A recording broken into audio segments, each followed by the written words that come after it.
इमाम मुस्लिम रहिमहुल्लाह ताला एक हदीस रिवायत करते हैं। हजरत अनस रज़ी अल्लाह ताला अन्हु इस हदीस के रावी हैं। रसूलुल्लाह सल्लल्लाहु अलैहि वसल्लम ने एक औरत को देखा कि वो एक कब्र के पास बैठी बैन कर रही थी। कब्र के पास बैठी रो रही थी बड़ी जोरों शोर से। आका करीम सल्लल्लाहु अलैहि वसल्लम ने उसको इरशाद फरमाया, इत्तक़िल्लाह वस्बिरी, अल्लाह से डर और सब्र कर। अब मामला ये था कि वो औरत सरकार को जानती नहीं थी, देखा नहीं था उसने कभी सरकार को, और हो भी सकता है क्योंकि रसूलुल्लाह सल्लल्लाहु अलैहि वसल्लम जब खवातीन की बायअत लिया करते थे तो आप पर्दे के पीछे से लिया करते थे। तो उसने बायत तो की होगी, लेकिन वो रसूलुल्लाह सल्लल्लाहु अलैहि वसल्लम को जानती नहीं थी।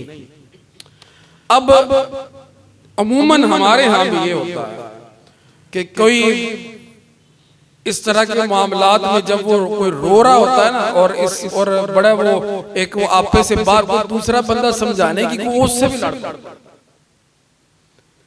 तेनों की पता।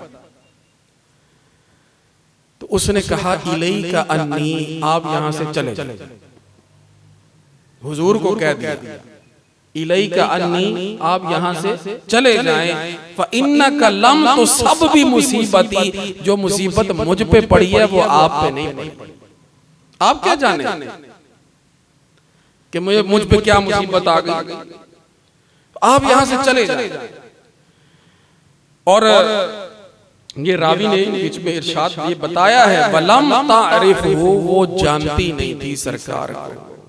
जब उसको बताया गया ना कि ये जो अभी आए थे तुम्हें समझाने के लिए, ये तो अल्लाह के नबी थे, वो परेशान हुई। जब वो परेशान हुई तो फिर उठी और गई आका करीम सल्लल्लाहु अलैहि वसल्लम के दर अक़दस पर, और कहा कि ये रावी फरमाते, फलम तजिद इंदहु बव्वाबीन, वहां पर कोई दरबान नहीं खड़े हुए। ये हमारे आका सल्लल्लाहु अलैहि वसल्लम की सादगी।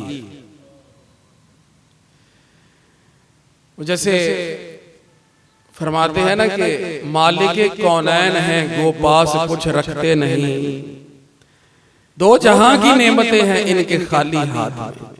तो आका करीम सल्लल्लाहु अलैहि वसल्लम अगर ऐसी जिंदगी गुजारना चाहते कि बादशाहों की तरह वो जिंदगी होती, जो आता जनाब पहले उसको उधर अपनी अर्जी लिखानी पड़ती, फिर जाके टाइम मिलता तो फिर वो जो है वो आगे वो मिलने वाला। ये हमारे जिन लोगों को ओहदे मिले हैं ना, ये चाहे वो दुनियावी एतबार से हो या दीनी एतबार से, वो भी तो इन बातों को सामने रखे। आका करीम सल्लल्लाहु अलैहि वसल्लम से बढ़कर पीर कौन है?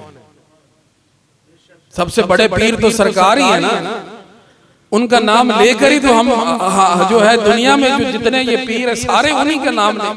लेकिन यहाँ पर देख ले क्या सूरत हालें हैं जनाब, हैं वो अमीर अंदर थे गरीब बाहर, और जनाब मिलने के लिए जनाब टाइम लेना पड़ता है, और बड़े बड़े जनाब वो पापड़ बेलने पड़ते हैं।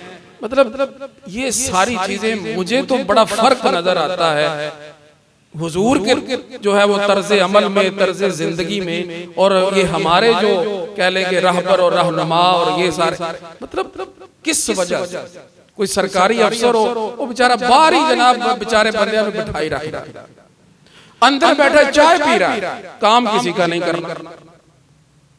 बाहर लोग बैठे हुए,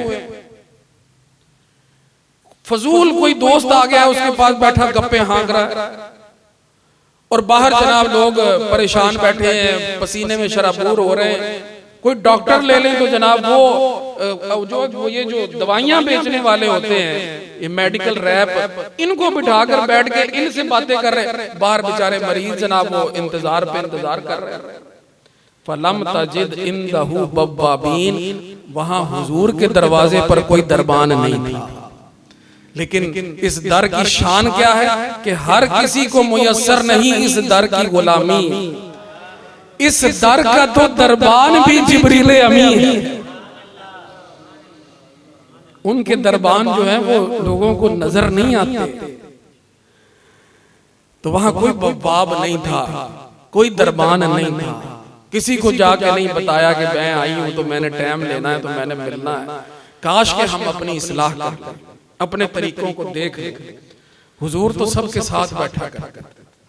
हुजूर तो किसी से हाथ उस वक्त तक नहीं छुड़ाया करते थे जब तक कि वो खुद हाथ नहीं छोड़ देता था। ये सारी बातें हदीसों में लिखी। वो इधर इधर कहने रहे बस सलाम ही नहीं लेना, टाइम ही नहीं, ऐसे इशारे करते चलो नजरे करम फिर भी हो गई, यही काफी। तो बहरहाल ये जो मामलात है ना, बड़ा फर्क मुझे तो नजर आता है। आपको अगर नहीं आता तो फिर ये आपकी बात होगी। बहरहाल हुस्न ज़न रखना चाहिए मोमिनीन के बारे में। अच्छा जनाब, वो आई तो उसने आका करीम सल्लल्लाहु अलैहि वसल्लम से माजरत की कि जी मैं तो मतलब जानती नहीं थी, तो लम आरिफू का, मैं आपको जानती नहीं थी इसलिए मैंने ये इस तरह से बात कर दी।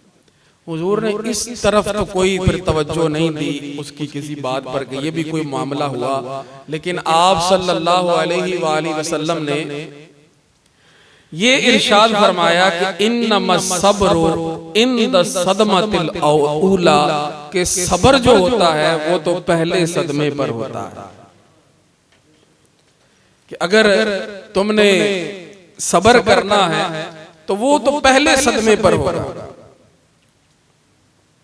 तो वही हकीकत में सब्र है। तो इधर